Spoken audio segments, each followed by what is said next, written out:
Okay, so phase 2 of the quarantine has meant that a lot of things are opened up, which also kind of means that I get a day to myself because my kids are actually in school. So I'm going to pack up the C200 and I'm going to go do some tests. But today we're actually not talking about the C200, I'm just shooting some tests with it.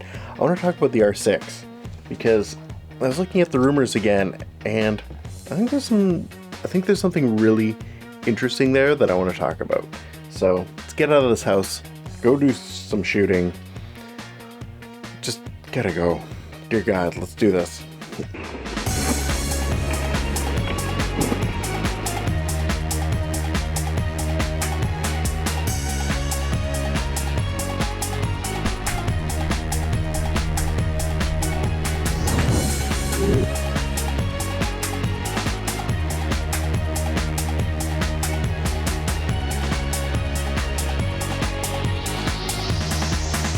Okay, so I'm down here at Falls Creek.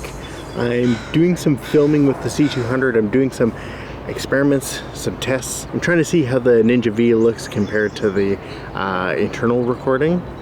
And so we'll see how that looks. But for now, I want to talk about the Canon R6. So the Canon R6 is supposed to come out in July. So that's what we're waiting for. And I was looking at the specs of it because I was considering whether that might be a better idea than the R5 and kind of comparing them to see what I thought. And something that I noticed on it got me thinking. And that was that it's going to be a 20 megapixel sensor, but it's not the same sensor that's in the 1DX Mark III. But if you look at the specs, it's 4K 60 and it's at 120 at 1080. Those are the same specs as the 1DX Mark II.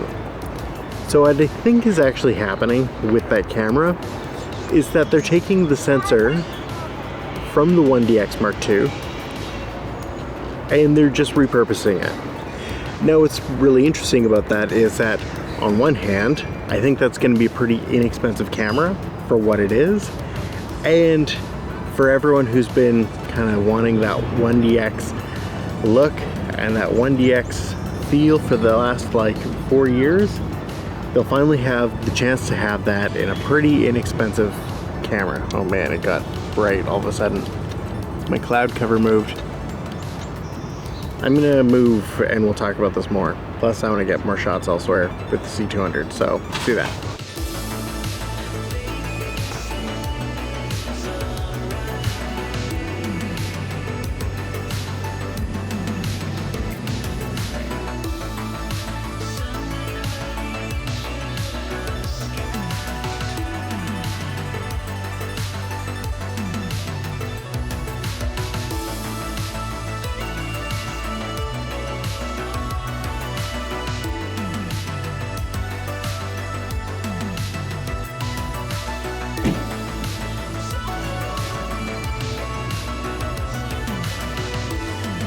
Okay, so where was I? The R6. I think it is essentially like, it's not a reincarnation of the 1DX Mark II, but it's definitely a continuation. I'm pretty sure that what they're doing is that they're going to use the same sensors that they used in the 1DX Mark II, but with a new processor and a new body for the R6. And we've seen this before with the EOS R. The EOS R is essentially the 5D Mark IV sensor in a new body with new processors, and it really did give that sensor new life. Personally, I really like the footage that I see out of the EOS R versus, you know, the 5D Mark IV. For some reason, it's cleaner. It probably has a little bit more noise reduction applied to it, but as far as video goes, the EOS R, I think, is better than the 5D Mark IV. And I think we might actually see something like that with the R6 versus the 1DX Mark II. So yeah, they'll be using that older sensor, but with the new processor, it'll give that sensor new life. So what this means is not only will you be able to like get that 1DX look, but it should be cleaner. And with that new processor, it'll take out a lot of noise and it should be able to compress it to a more manageable format. So we'll probably see this as an MP4. It'll probably be just like the EOS R. So it won't be the big MJPEG clips that the 1DX was using. But I think it'll still be a high bitrate codec. And I think this is going to be a lot cheaper than a 1DX Mark II. Now, price-wise, I think it's going to be around $2,000 US. And you might think that's still substantial, but if you think about the 1DX being, you know, about $5,000 a couple months ago, and now that sensor is going to be in a new lighter body with IBIS, it's going to be great. And for $2,000, that's a steal.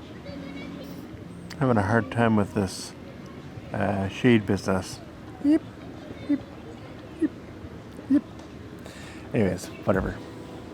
So I'm still up in the air about whether I would go with an R5 or an R6. I think both are compelling depending on the options. You know, one's gonna have a better price, one's gonna have crazy specs. It's hard to say which one to go with. Both are gonna be excellent cameras, and with the high bit rates, they're gonna make amazing images. Now, I guess if the R6 also has 10-bit HDMI out, that would be a great option. Anyways, break time's over. I gotta actually get back home. I don't want to go home. I just want to stay at the beach all day and film stuff. I've been carrying this setup around all day. My C200 with the Ninja 5. It's been awesome. I actually didn't think I would use the Ninja 5 with this as much, but now that I have it set up, I love this setup. So anyways, I'm gonna go pack up and head home.